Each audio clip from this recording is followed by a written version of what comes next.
Hello दोस्तों, नमस्ते, प्रणाम। मैं सुनीता यादव आज अपने यूट्यूब चैनल पे आप सब लोग का स्वागत करती हूँ। और आज आप सब लोग के बीच में मैं सुई चर्चा भजन लेकर आ रही हूँ। आप लोग को जैसा लगे कमेंट बॉक्स में जरूर बताना और लाइक सब्सक्राइब शेयर जरूर करना। कमेंट में जरूर बताना आप लोग को कैसा लगा। भोला हमके जोगिनिया बनाई दिहला, भोला हमके जोगिनिया बनाई दिहला, बनाई दिहला हो बनाई दिहला। भोला हमके जोगिनिया बनाई दिहला, भोला हमके जोगिनिया बनाई दिहला। सबका ता दिया भोला महला दू महला, सब का दिया भोला महला दू महला।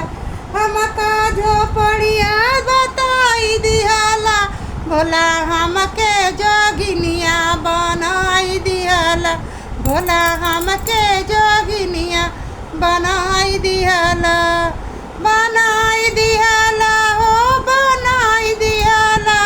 भोला हमके जोगिनिया बनाई दिहला, भोला हमके जोगिनिया बनाई दिहला। सबका ता दिया भोला